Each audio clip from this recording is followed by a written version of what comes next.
Assalamu alaikum wa rahmatullahi wa barakatuh. Bismillahirrahmanirrahim. It's really fascinating to see so many young faces gathered from around the world.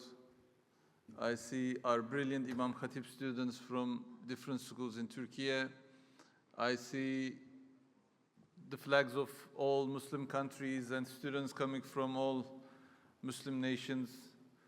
To see the Ummah bonding from such an early age is really a great indicator of what is to come for the future of the Ummah. We have seen dark times for Muslims with obviously the fall of the Ottoman Empire, the division and the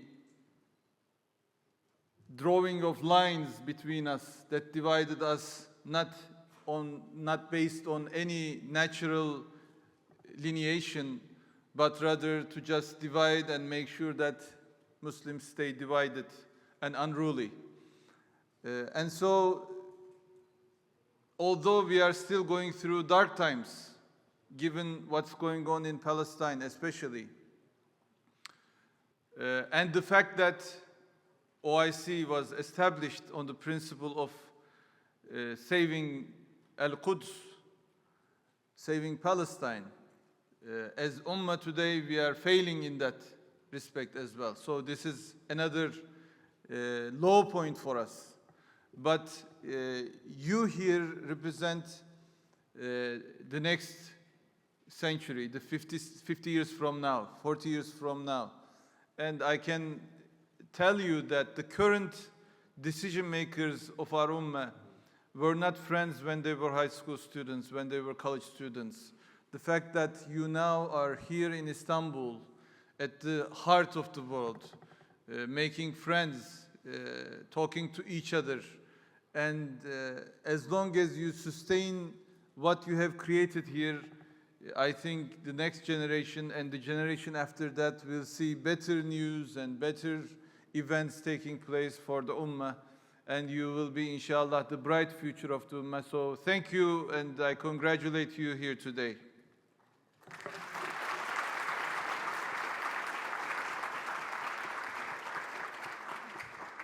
So we are going through great transformations. This is a time marked by rapid change, growing uncertainty, and one crisis unfolding after another one. But we also stand on the threshold of great opportunities, new beginnings, and positive transformations. The potential that you carry is obvious, and you are the most strategic asset of the Muslim world today. You are the best educated Muslim generation that have come for at least 1,000 years. Every theme that we will address today, justice for Palestine, entrepreneurship, economic revival, moral renewal, global representation, and the historic responsibility of youth, is directly shaped by you. The global shocks of recent years have taught us many lessons. A pandemic, wars, collapsing supply chains, deepening poverty, and inequalities exacerbated by the race in artificial intelligence. Humanity has unprecedented technological capacity, yet it cannot produce justice. We have built immense economic systems, but we fail to achieve equality that takes care of basic human dignity. The crisis we are living through is not economic, it's not technical, it's not even political. It's a moral crisis. We are living in a period where values are eroding, the sense of justice is retreating, and human sensitivity is weakening across the board. The place where this reality is exposed in its starkest form is Palestine. Every event unfolding there tears off the mask of the modern world and reveals the decaying pillars beneath its structures.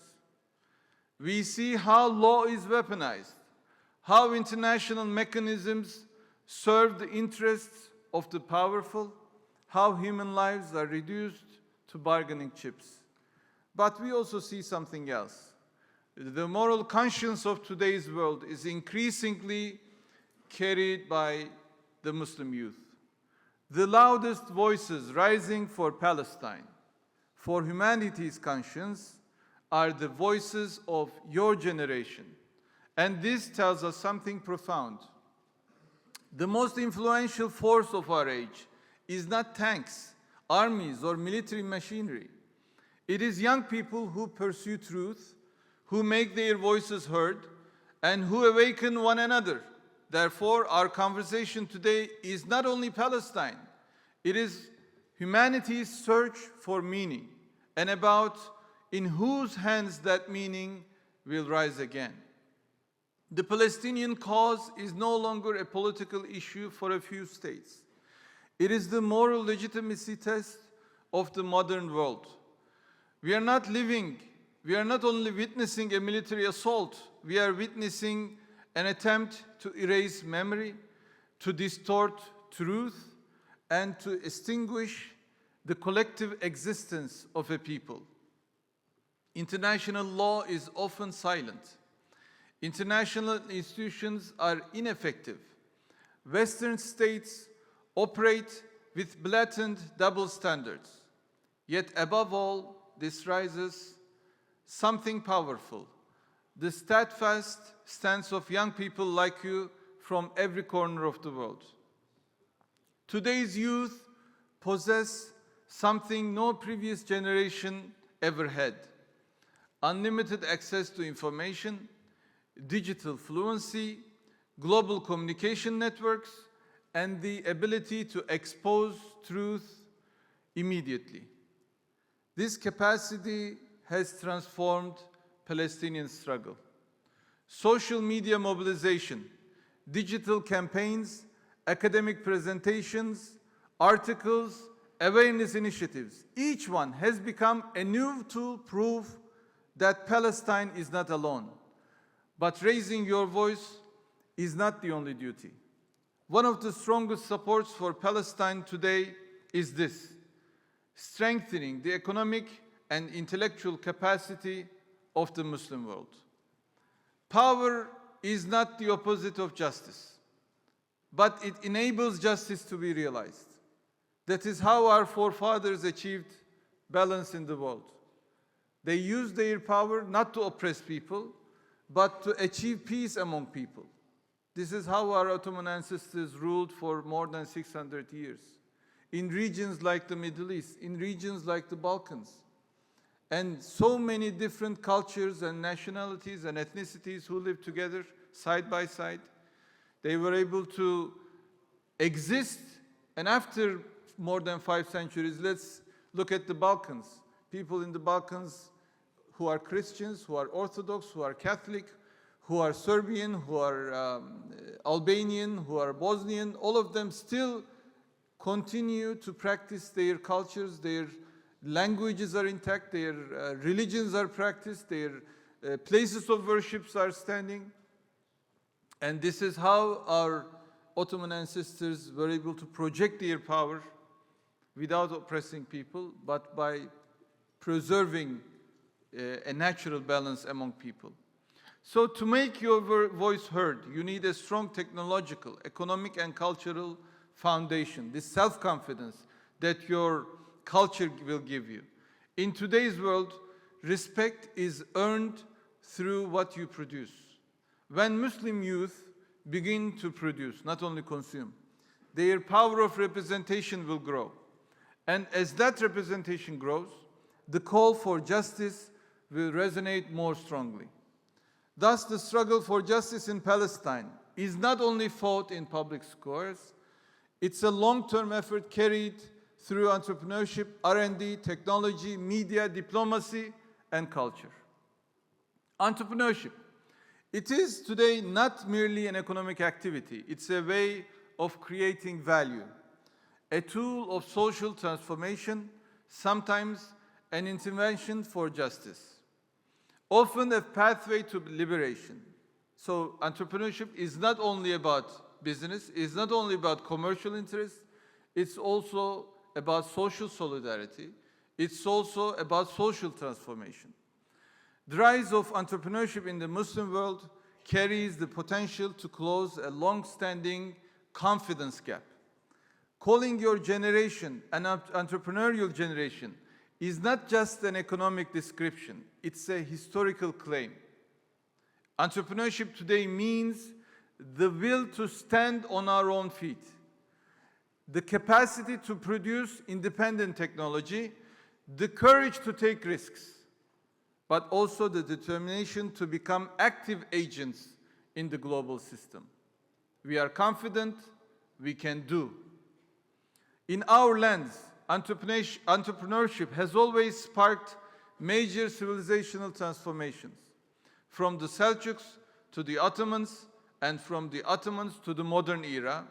Every civilizational breakthrough began with intellectual renewal, followed by economic dynamism. The same is true today. Muslim entrepreneurs elevate not only their own individual success, but the global standing of all Muslims. Turkey had per capita income of only about $3,000 just about 20-some years before. Now it is surpassing $15,000. Turkey's GDP was around $200 billion just about 25 years ago. Now it's going to surpass $1.5 trillion. Of course, this is under the leadership of the President Erdoğan, but this is what gives us this newfound confidence to take a part in what's happening around us, not just to be follower, but leading events that's happening around us. And this is the initiative that you have to be taking in the rest of your lives, my brothers and sisters. This is what is going to build the economic and intellectual power of the Muslim world.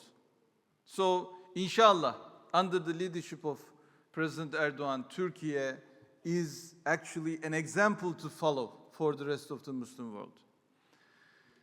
One of the most important themes of this gathering is the rediscovery of identity by today's youth, this challenge. To be young today is not merely to study or to acquire a profession.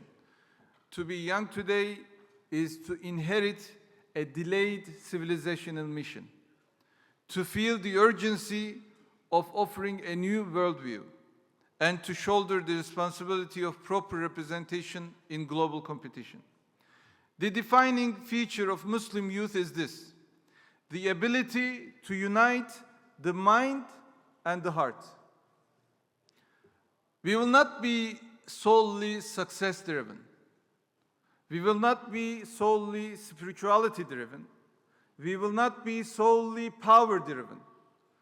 But we will be a generation seeking the balance of all these three. Such a youth blends knowledge with morality. Such a youth complements morality with courage, and such a youth balances courage with wisdom, inshallah. This balance is invaluable in today's world because knowledge, when divorced from moral compass, becomes destructive.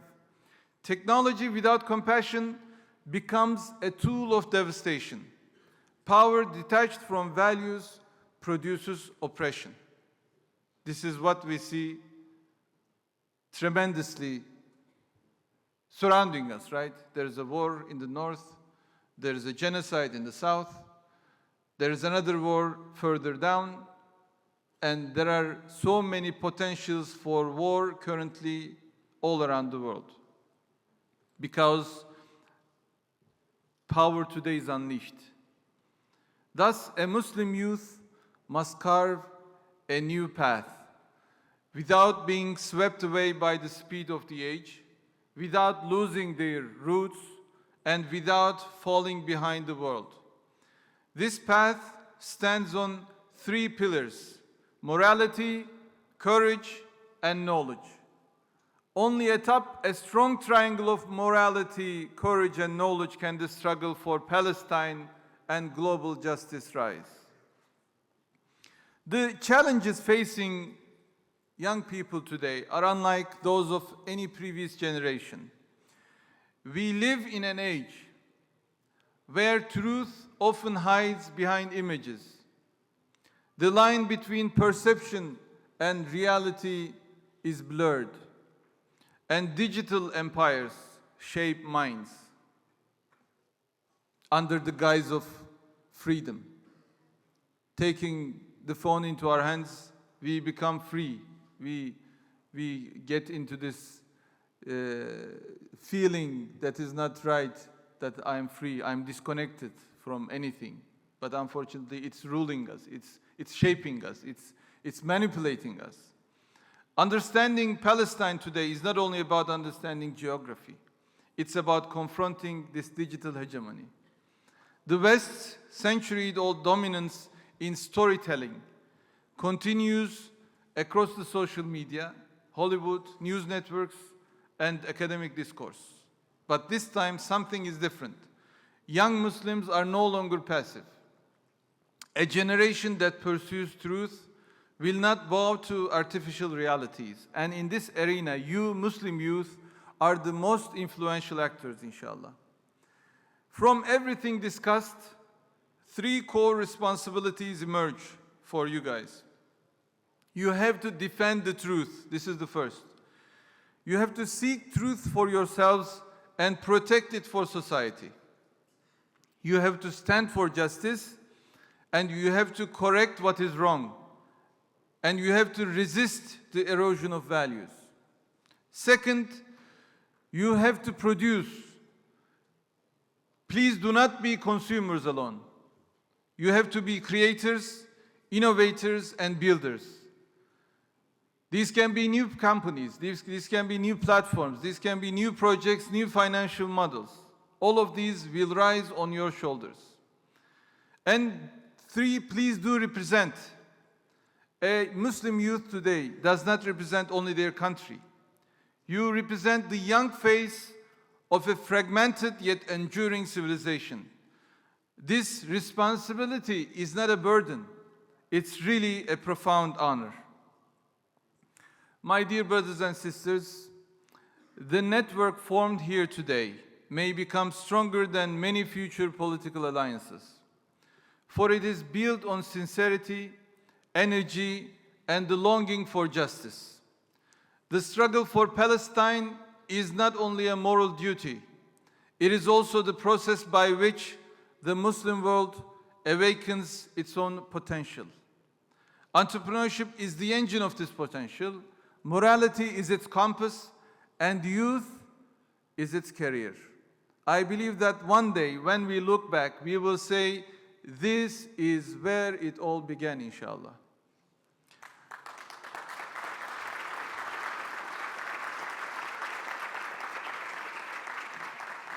When the struggle for justice for Palestine merges with entrepreneurial spirit, when it is strengthened by morality and courage, it will open the door to a new civilizational momentum.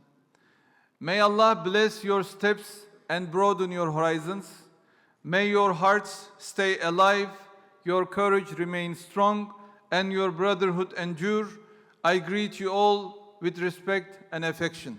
Thank you very much. Assalamu alaikum.